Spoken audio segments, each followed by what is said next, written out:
A senhora White tem duas declarações em lugares diferentes dos seus escritos. Em uma delas ela diz o seguinte, que as críticas externas nos unem, mas as críticas internas nos dividem.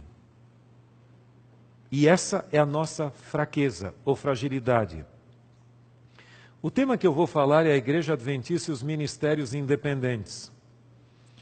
O desafio dos ministérios independentes. Nós temos hoje um número significativo de ministérios que colaboram com a Igreja Adventista. E esses ministérios que se auto-mantêm podem ser divididos em dois grupos.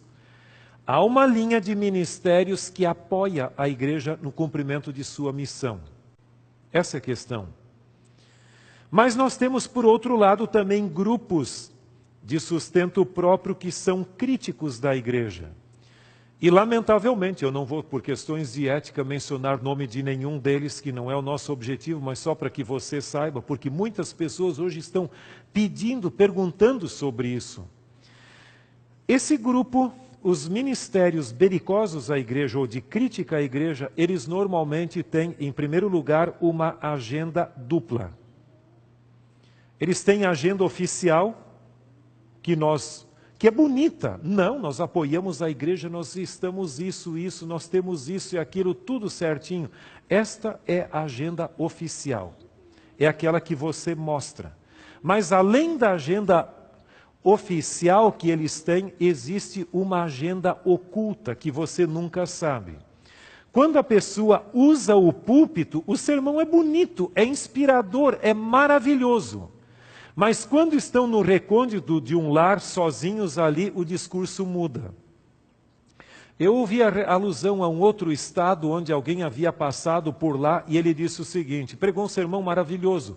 E então depois numa reunião disse o seguinte, veja, se você quiser que seus recursos vão para os fundos de investimento e aplicação da igreja, dê para a organização. Se você quer que vá direto para a missão, dê para nós. Agora, desculpe a sinceridade, eu tenho dificuldades em concordar com ministérios onde o seu próprio líder é um indivíduo extremamente abastado. Aí complica um pouco a coisa. Você vê que nem tudo vai tão para a missão como poderia. Em terceiro lugar, eles acusam a Igreja Adventista de apostasia. E dentro da agenda de apostasia, veja, você tem uma isca e você tem os pontos mesmos. Eu sou vegetariano e creio que como igreja deveríamos melhorar em vários pontos nesse sentido. É uma preocupação que eu tenho. Mas eu jamais gostaria de usar esse tema para denegrir a imagem da igreja.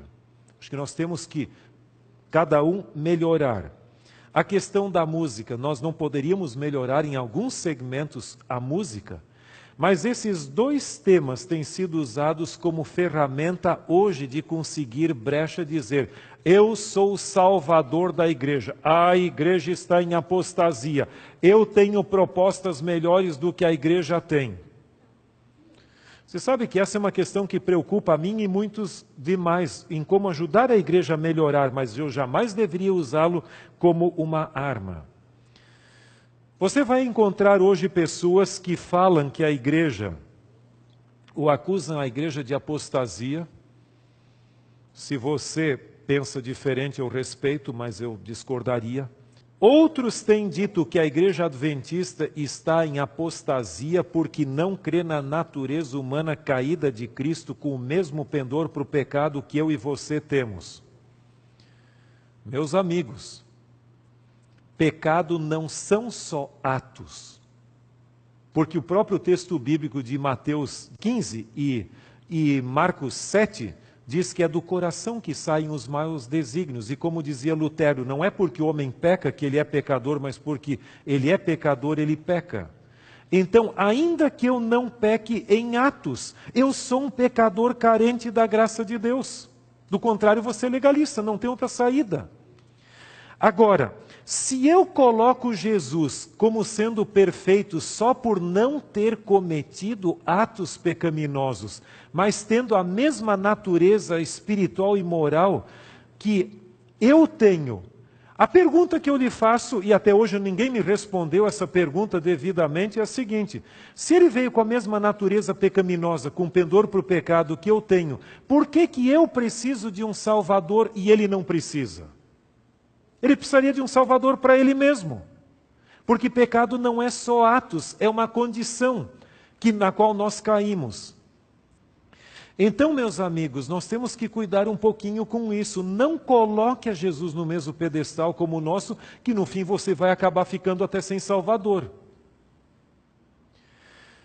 Um outro ponto. As duas perguntas cruciais Jesus veio com a natureza de...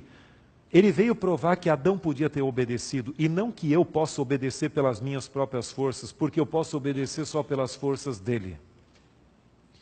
Agora, em segundo lugar, se Deus é o fogo consumidor para o pecado, e a senhora White complementa, isso fala o livro de Hebreus, e a senhora White coloca no maior discurso de Cristo a mesma coisa.